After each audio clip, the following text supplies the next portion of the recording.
Assalamu alaikum wa rahmatullahi wa barakatuh. Jirra jirtu ilmaan Oromoo kan kaabaa kan kibbaa kan dhiyaa kan bahaa bakka jirtan maratti nageenya koo qilleensarraan isin haga qabu jecha arras deebinee jirra barnoota haalaan barbaachisaa ta'e takka isiniif qabanne kan namni hundi baruun isarratti dirqamaa jechuudha. Yoo isa hin barre namatti jireenya kana karatti ofu hin beekne dinagdee keetillee haramitti akka ooftu kan hin beekne ilma namaa gartee kan silaan barannellee kan osoo barsanii kan nama fayyadu takka isiniif qabannee dhiyaannee jirra. Ani Abdiidha Abdurii Teach Medea irraa barumsa garagaraa isin biraan ga'uudhaan kan beekamuudha. Like, share, subscribe, comment gootaniituma nu jajjabeessitanii barnoota kana tola akka barattan asumaan isin hubachiisa. Barnoota keenya kaarraa chapter 4 Economics grade 9 chapter 4 introduction to demand and supply hajuu isiniif qabanne dhihaannee jirra. Barnoota wajjin turtii gaarii isiniin jecha warreen chaanaala kanaaf haaraa taatan like, share, subscribe, comment gootaniituma nu jajjabeessuudhaan hamilee akka nu taatan asumaan isin hubachiisa. Hara barnoota keessaniitti isin ceesna. Namni tokko barumsi nu dabre akkamitti harkina jaanii kan gaafii qilleensarraan naa barreessanis ni jiru. Kana akkamitti harkattu dhageeffadhu. Mallattoo yuutuubii loogoo yuutuub jee Google Productidha mobaayila nama kamiiturra ni jira. Isarratti gattu ittee iddoo sarchii itti sarchi godhanii waa itti barbaadan yookaan itti waa barreessan irratti gattu ittee Abdurii Teach Medea yoo ittee itti barreessite channel kiyya siifida. Channel kiyya logo Abdurii Teach Medea jettu tan mallattoo geengoo fakkaattu san irratti ni cuqaastaa. Isii jalaan video home playlist community jee achitti ni jira. Mata duree playlist irra cuqaastanii achiin barnoota hedduu achi jala jira. Barnoota siitingi, barnoota YouTube, barnoota economics hajuu ni jira. Barnoota economics irratti cuqaaftanii listii amma dura isin dabre kutaa 9 haga 12 achirraa barachuu dandeessu. Barumsa keessanii wajjin turtii gaarii qabaadha.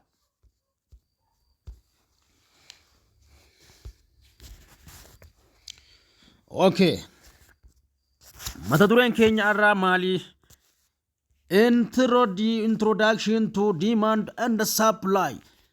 Demand fi supply wajjin wal isin barsiisnaa kootu isa kana wajjin wal baradhuun hunja introductioniin haalatti wal barannaa demand and supply. Demandiin maali? Supply maali? Waan joorratti gadi fageenyaan ni dubbannaa. Unit objectividha kun nun barbaachisu kallattiin kara isaatti deemna. Concept of demand. Okay? Demand. Hajannuun kun jechuudha. Kuno isa amma asitti agartu kana 4.1 irratti. 4.1 concept of demand. Concept demand yaadarimeen demandiin kuni maali? Demand jechuun barbaada yookaanis waan takka jechuun namni fedhii takka waan fedhe san barbaadee wanta magaalaa irratti dhiyaate takka barbaadachuudhaaf itti deemu. Supplying dhiyeessuu jechuudha. Dhiyeessa wanta takka gabaa irratti gurguruuf hogga dhiyeessitu supply. Hogga ati immoo namni bitachuudhaaf magaalaa dhaqee waan san barbaadu maali? Barbaadaa yookaan demand jennaan jechuudha. Haala kanaan sirriitti barnoonni kun barnoota beeziidha. Na hordofi. Ni jarjartaa sirriitti suuta deemii hiiki warri jettaniis yeroon an qalama diimaan jala tuqe kaniin an jala tuqe san dubbachaatiin jira waan ta'eef sirriitti na hordofi. Warri ammaan tana itti hiikanii fi sirriitti barsiisuun nurra jiraatuuf barataa kutaa 9 qofaaf. Barataan kutaa 9 amma Ingiliffaanis waan haaraa ta'eef dirqama gadi fageenyaan hiikuun nu barbaachisaaf waan ta'eef sirriitti na dhageeffadhu. Yeroon an si garsiisu kaniin an si garsiisu jalatti kun abalu jeesii fi niikaa lammii jijjiiruu fi kaayyoon keenya turtii gaarii barnootaa waliin fokosiin kee karaa barnootaatti haa deebi'u.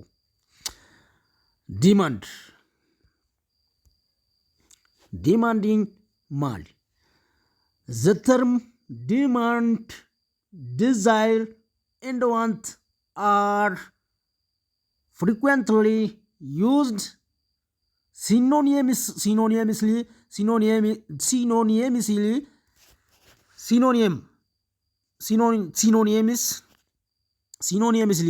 to express what an individual need and would like to acquire. Nunja kana jechuun maali? Jechoonni gaafii hawwii fedhii jecha yeroo baay'ee waan namni dhuunfaa tokko barbaaduu fi argachuu barbaadu kan ibsu wal fakkaatanidha. Ajaa kun itti fayyadamanidha. Namni takka waan takka barbaadee arkatee itti fayyadamee waan san fedhii isaa guuttate taana wanni san maali? Fedhiin nama sanii maal? Demand. Fedhiin fayyadamaa jechuun fedhii fayyadamaa jechuudha asirratti wanni as ilaaluu qabdan. Demand state. What? Demand states that the consumer must be willing and able to buy sirriitti na hordofi, able to buy commodity which he or she desire at given price during given period of time. Dhageeffadhu gaammoonni amma dubbadde kuni qabxii ijoodha. Kana jechuun maali siifin himaa sirriitti na hordofi. Qalama diimaan jala dubbatamee jira. Demand states that the consumer must be willing and able to buy. Ka jennuun kun jechuun hangasuma qofaan siiqa. Kana jechuun fedhiin fayyadamaan yeroo murtaa'e keessatti meeshaa barbaade commodity meeshaa barbaade gatii murtaa'een jechuudha. Gatii murtaa'een willing and able to buy commodity ka jenneen kana jechuudha. Fedhii murtaa'een jechuudha. Fedhii murtaa'een wanta silaa barbaadesan waan barbaadesan fedhii murtaa'een meeshaa barbaade jechuudha. Commodity meeshaadha. Barbaade gatii murtaa'een bitachuuf able to buy ka jenneen san jechuudha. Bitachuuf fedhii fi dandeettii qabaachuu qaba kan jenneen sun jechuudha. Maali? Willing and able to buy bitachuu commodity meeshaa barbaade san bitachuu inni yookaan isin desire given gatii barbaadeen jechuu gatii inni barbaadeen humna isaatii wajjii wal gituun during given period of time. Kana jechuun maali? Gatii barbaadeen namni takka fedha barbaade san waan barbaade bitatee guutachuun sun maali? Demand jennaan jechuudha. Sirriitti na hordofi maas. Sirriitti na hordofi. Accordingly, demand distinct from more desire to acquire something. Okay? Kana jechuun maali amma?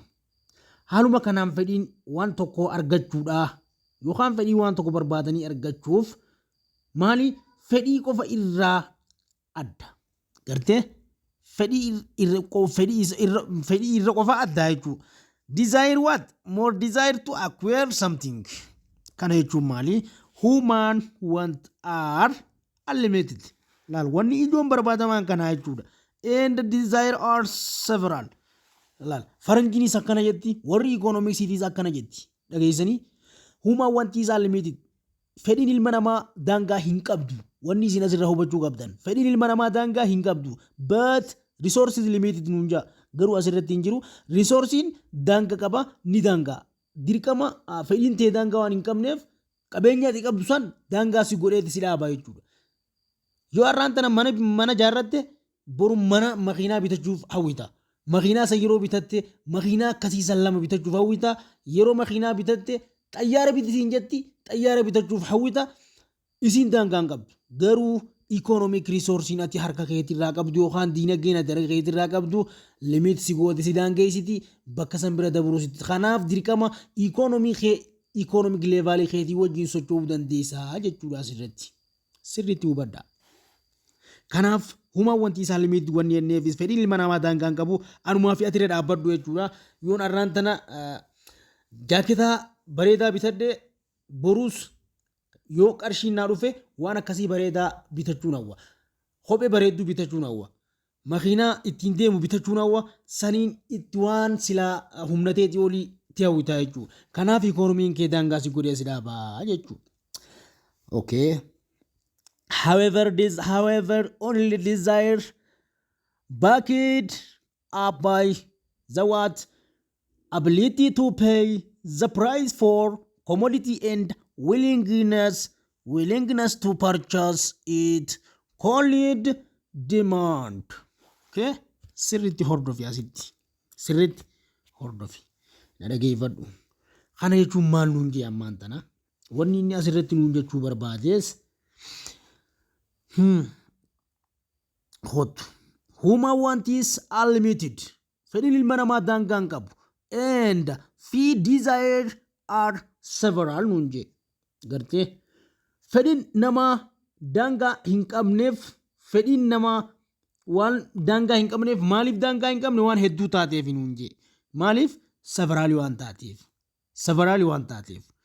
waan hedduu taateef takka irratti hin dhaabbattu jechuudha. Lubbuun ilma namaa waa hedduu qajeelti. However akkasumas only desire backed up by what the ability to pay the price for commodity and willingness to purchase. It is called demand. Inni akkasiisu maal jennaani demandii jennaani. Sirriin dhageeffadhu. Kana jechuun maali? Hot sivini. However akkasumas nuun jee only desire dhageeffadhu sirriitti. Barataa kutaa sagaliitiif akkana dhimmamna malee kun akka feenittis yoo barsiifne ni hubata jennee yaanna sirriitti na dhageeffadhu. Isin karaa waachiis yeroo baay'ee hedduu namni na hordofuu jiru barataa kutaa sagaliiti waan ta'eef dirqama isin irratti xiyyeeffadhee waan isin barbaadan isin godhuuf fedhii keessan isin guutuuf ani qophiidha. Asirratti kootu however only desire backed up by what the ability to pay the price for commodity and the willingness to purchase is called demand. Kana jechuun maali? Namni takka jechuudha haa ta'u malee akkasumas fedhii laal fedhiin dandeettii gatii meeshaa jechuudha. Fedhii dandeettii able to pay kan gatii meeshaa fedhii dandeettii fi qabu irratti dhaabbatta. Meeshaa san ammaas kafaluufis fedhii bitachuuf qabdu san kan daangeeffame yookaanis achirratti kan dhaabbate qofa diinagdee keetii waliin deemta qofa malee sanii olitti wanni ati godhuu dandeessu hin jiru. Gaafii kun maal jedhaa? Inni wanni akkasii kun maal jedhama? Diimaandii yookaanis fedhii jennaanii hinuun jee akkasii wanni isin hubachuu qabdan. Hootu we can say demand refer to an effective desire. Kanaaf diimaandii akkas jennee himna hanuun jeenninis maal jennee himna? Fedhiin bu'a qabeessa ta'ee agarsiisa jechuudha. Dandeenya kan fedhiin bu'a qabeessa jennee wanni akkasiisan jechuun fedhii keenya waliin kadeemu kan fedhii bu'a qabeessa irra arkanna jenneeti ibsuu dandeenya hanuun jee. Kanaaf wanti amma jiru maali? A desire becomes an what? Effective demand only when it is backed by what? Following three future. Akka armaan gadiitti filannoo sadeen armaan gadii kana nuuf kaa'ee jira. Eenyu kakaa'e kun fedhii irratti dhaabbatee fedhiin tokko gaaffii bu'a qabeessa kan ta'u yookaan isa san kan godhu amaloota sadan armaan gadii kana qabaachuu isaati. Amalli tokkoffaan maali? Ability to pay for good desire. Amma barnoota kaan irratti maal nuun jaa? Barnoota amma dura dabree irratti jechuudha. Amma kun niu karikulama. Barnoota ikoonomiksii ka dabree irratti yoo kan qabaatan taate garuu isin fayyada. Ability to pay good desire. Huma jaa akkasitti jechuudha. Barnoonni kun waan wal dhabee takka hin qabu. Bakka takkatti waan haaraa hin dabalame malee. Inni lammaffaa eessatti na hordofi gaa itti jala sararaatiin deemaa soorii ni irraanfadhe. Qabxii sadan armaan gadii kun waa'ee maalii ibsaa waa'ee fedhii kana demand only backed following three future akka armaan gadiitti wanta sadeen kana sirriitti akka adda baaftuuf siif kaa'ee jira jechuudha. Demandiin kanarratti kan xiyyeeffatu. Ability to pay for the good desire. Kana jechuun maal? Dandeettii waan gaarii barbaadameef kafalamu san jechuudha. dandeettii waan barbaadde san kafaltee argachuudha waan humna keetii wajji wal madaalu san argachuudha. Inni lammaffaa maali? Willingness to pay the price of good desire. Kana jechuun maali? Gatii gaarii barbaadamu kafaluuf fedhii qabaachuu, fedhii keetii irratti wanni sun ka dhaabbatu jechuudha. Wanni sun fedhii keetii irratti, diimaandii keetii irratti dhaabbata. Diimaandii barbaaddee waan san harkattee kafaluu jechuudha. Inni sadaffaadha, availability of good itself. Gartee isa armaan gadii kanaan sadeen kanarratti kan dhaabbatu. Want availability jechuun argamuu waan gaarii ofii keessaniif barbaadanii san argachuu jechuudha. Kunis waan biraa miti. Availability of good itself waan barbaadde ofii keetii ofii isaatiif jechuu waan gaarii ofii keessaniif argattan san kan irraa gammaddan san wanna san dirqama irraa gammaduu qabdanii jechuudha. Asirratti waan isin hubachuu qabdanii. Haala kanaan diimaandii wanta sadeen kanarratti dhaabbata.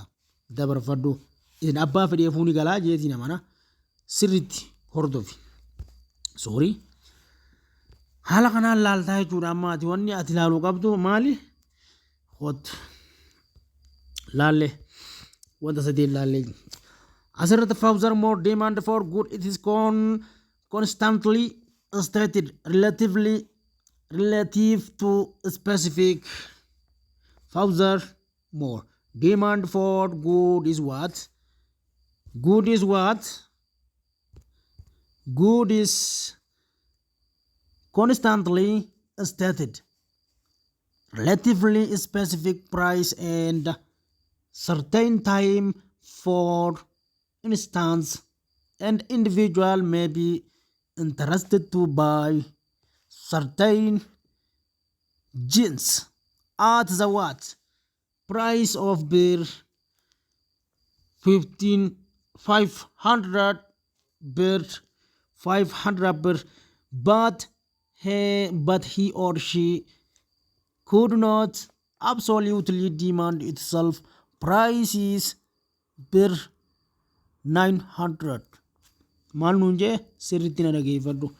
Amma fakkeenya isaniiti nuuf himuu deemaa jechuudha asirratti. Kana malees fedhiin meeshaa tokko gatii murtaa'ee fi yeroo murtaa'e tokko wajjin wal qabatee yeroo hunda ni ibsama jee. Fakkeenyaaf maali? Inni maali? Hayyee fedhiin tokko yeroo murtaa'e gatii murtaa'e waliin. Furthermore demand good it is constantly stated relatively specific price and what? Certain time. Yeroo murtaa'e jechuudha. Yeroo murtaa'e irratti dhaabbatee kan argamu. Inni sun fakkeenyaaf akka armaan gadiitti kan inni amma jala saraaree kana dhageeffadhu. Namni takka fedhii jiinsii bitachuu qaba. Fakkeenyaaf namni dhuunfaa tokko jiinsii murtaa'e tokko jechuudha.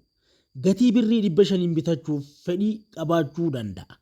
Garuu gatiin isaa birrii 900 yoo ta'e guutumatti gaafachuu hin dandeenye. Wanna san maal godha? Ni jijjiiraa jechuudha. Asirratti seera ikoonomiksii fayyadama waan kana. Isa san amma asirratti normaal inferiyerii jira. Normaalii fayyadamee inferiyerii san akkam godha? Normaal gudii kara inferiyer gudiitti ni jijjiirrata jechuudha. Meeshaa orjinaala sanirraa kara maalitti? Meeshaa orjinaala irraa kara meeshaa salbaaciitti ni godhata san inni jijjiirrata jechuudha. Haala saniin substitute godhee fayyadamuu danda'a namni san. Seera ikoonomiksii keessatti. Kana jechuun amma maali? Wanna fedhiin sun irra guddateef mucaan san maal ta'e? Namni dhuunfaa tokko jechuun jiinsii murtaa'e tokko gatii birrii 500 bitachuuf fedhii qabaachuu danda'a. Garuu gatiin wanta sanii qaala'ee maal ta'e? Birrii 900 yoo ta'e jechuudha. Guutumaa guututti gaafachuu ni danda'a. Hin dandeenye. Akkasumas namni dhuunfaa kun maal ta'e dhageeffadhu asirratti siifaan xumura. Okay.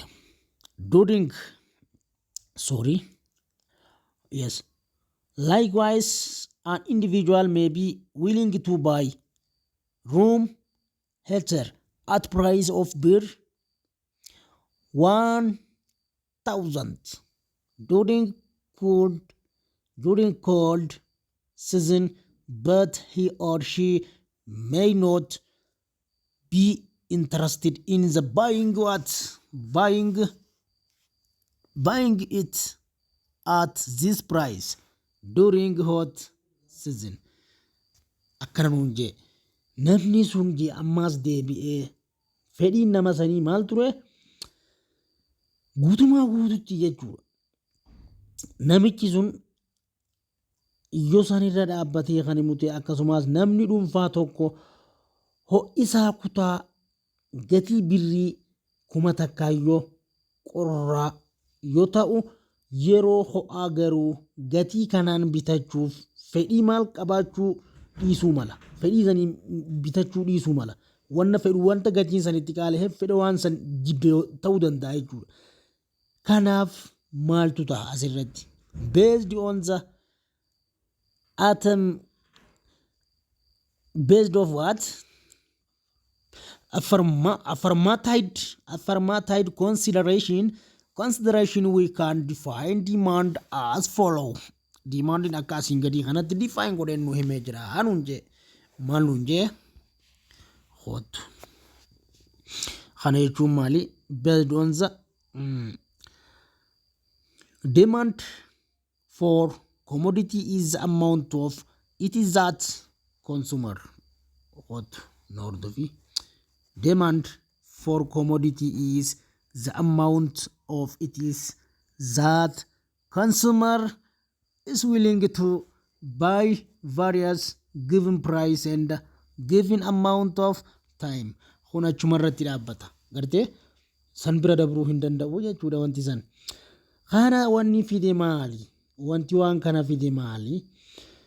Fedhiin meeshaa tokko hamma isaa fayyadaman hamma inni fayyadamaan tokko hamma fayyadamaan tokko yoo barbaadan tokko gatii adda addaa fi yeroo murtaa'een bitachuuf fedhii qabu jechuudha malee waan biraatiin sanii ol yoo ta'es bitachuu hin danda'u wanta murtaa'e sanii olittis bituu hin danda'u sanii gadittis bituu hin danda'u ikonomii keetii waliin deemuun dirqama keetii jechuudha. Kanaaf quantity demandiinis wooma kanarraa nu hima.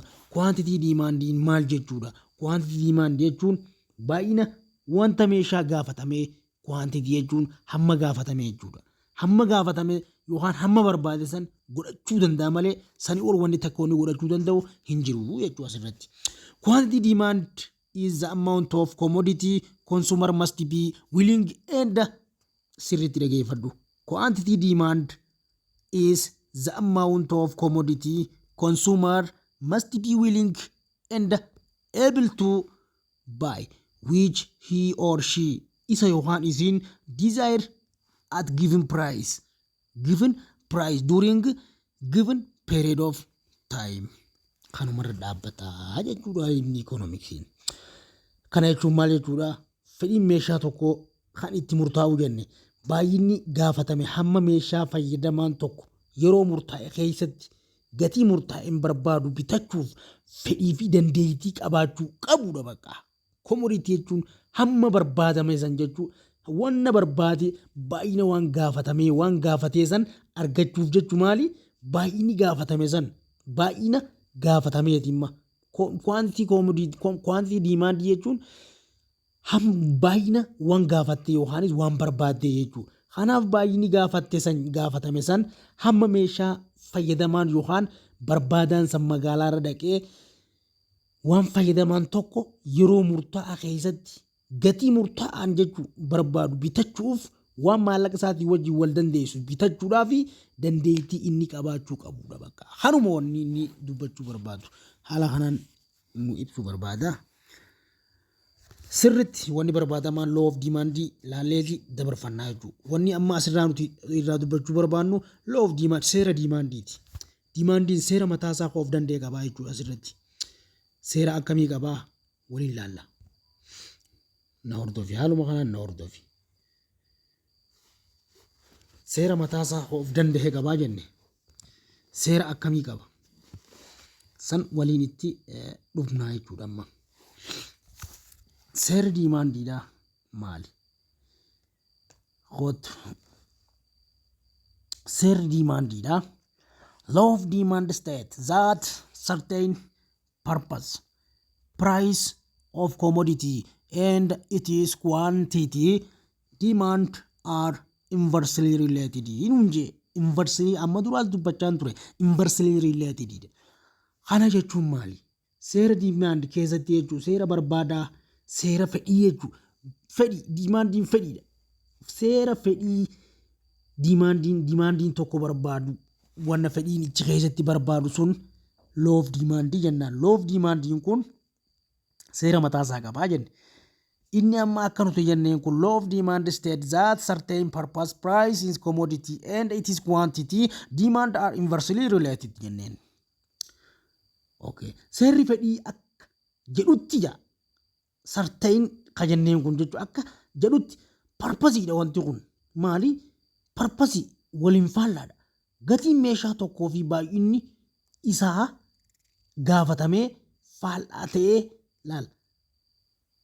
Inversely related jechuun faallaadha. Wanni kun asii galtu faallaa ta'ee jechuun walitti dhufeenya akka qabu asirra nu agarsiisutti jira jechuudha. Maali? Commodity and it is quantity demand are inversely related. Commodity fi it is quantity demanding jechuudha. Yeruma kamiyuu demand fi supply is yeruma kamiyuu amma barbaadaa fi dhiyeessaanis yeruma kamiyuu inversely related. Amma asirratti commodity seera demand keessatti price of commodity barbaadaa nama waan san barbaadu jechuudha. Commodity ni beeytanii baay'ina waan san barbaadu baay'inni meeshaa sanii jechuudha. Baay'inni meeshaa gaafatamee faallaa isa kamiiti?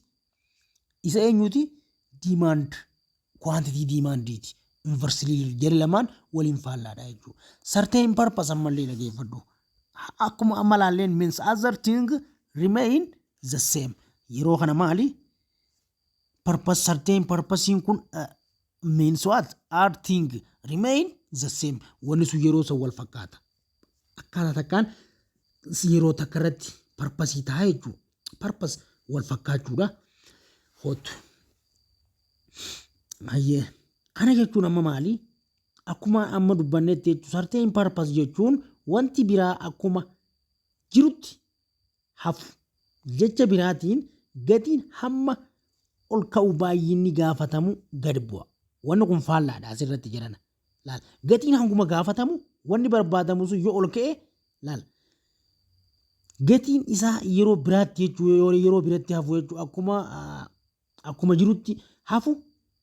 Wanni sun akkuma jirutti yookaanis yoo kan taa'u ta'e the same ta'ee yoo kan taa'u ta'e yeroo akkasitti kan taa'u ta'e jechuudha. Jecha biraatiin ammoo gatiin hamma ol ka'u baay'inni gaafatamu yookaanis namni waan san barbaadu maal ta'a? Gad bu'aa jechuudha. Yoo gatiin tokko ol ka'e taanaan warri amma fakkeenyaaf biyya keenya keessatti meeshaan qaala'ee jira.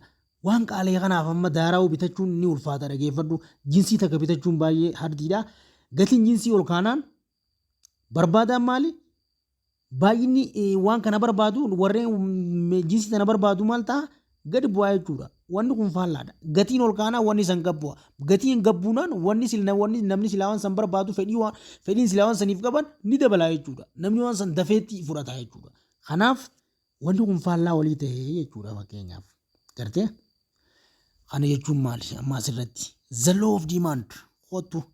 The law of demand is fundamental principle of economics that states that higher price consumer will demand lower quantity of good. Wanni barbaadaman isa sumarratti seera kanarratti kana jechuudha. Kana jechuun maal jechuudha? Seerri fedhii yookaanis seerri bu'uura diinagdee yoo ta'u jechuudha.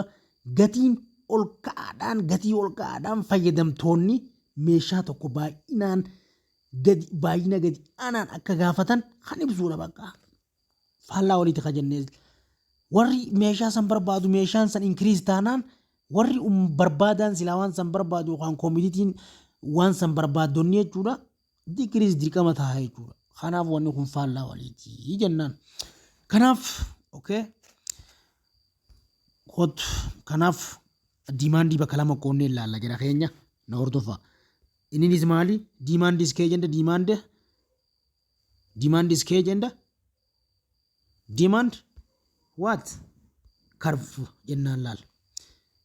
amma kana tokkoon isaa isiniif hima kun waan salphaadha waan isin wanna godhu miti demand scale jechuun wanda silaa demand lakkoofsa demand kaamu san maali bifa gabateedhaan kaayii achi keessatti taabilaarii isaa barreessinu jechuu barbaadiiti gartee inni karvii sun jechuudha bifa giraafiitiin kaasii jechuudha haala amma akkanaa kanaan kaasii asirratti akkas godhii diimaandii garsiisii achirratti bifa giraafiitiin lakkoofsilaa waan san barbaadu san achirratti agarsiisii jechuudha. Kana jechuun gaa maali waan salphaadhaa kana waan jennee waan barnoota qalaalii dafnee irra dabarfanna ammaa asirratti wanni isin hubachuu qabdan rakkoon qabu. What? Demand gauge is tabular description.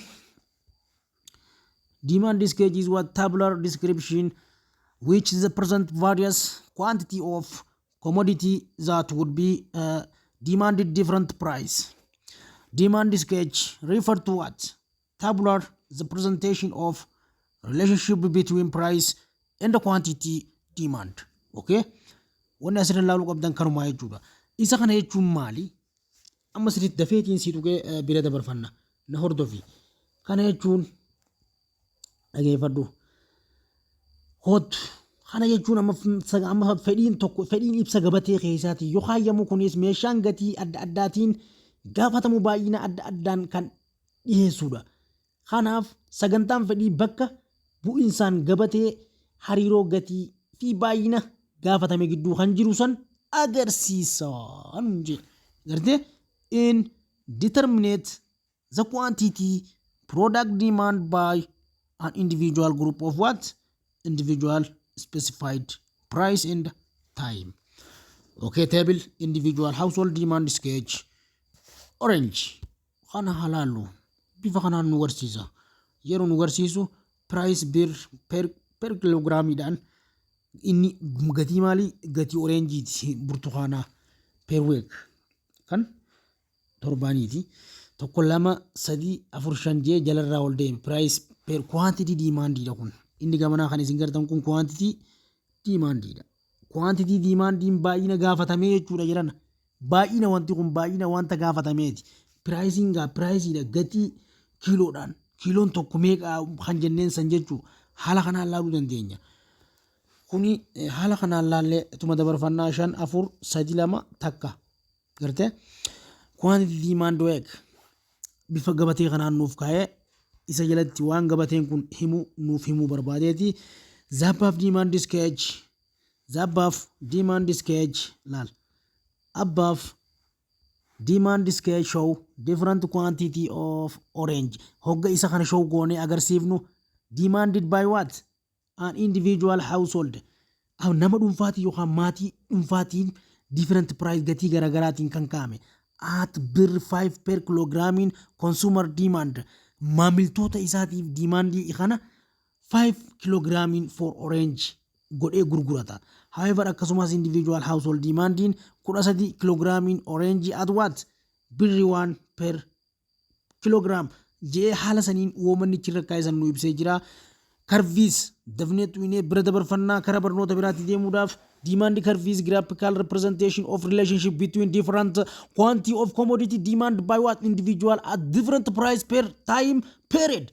Kunis maal nu ibsu fedhe haaluma nuti amma laalesaniin jechuudha curviin fedhii jechuun jechuu hariiroo baay'ina adda addaa meeshaa fi namni dhuunfaa tokko yeroo tokko gatii adda addaatiin gaafatu gidduu kan jiru jechuudha bifa kanaan kaayee nu agarsiisee jira. Barnoonni keenya kaarraas kanumaan raawwataa barnoota keenya kaafuu waliin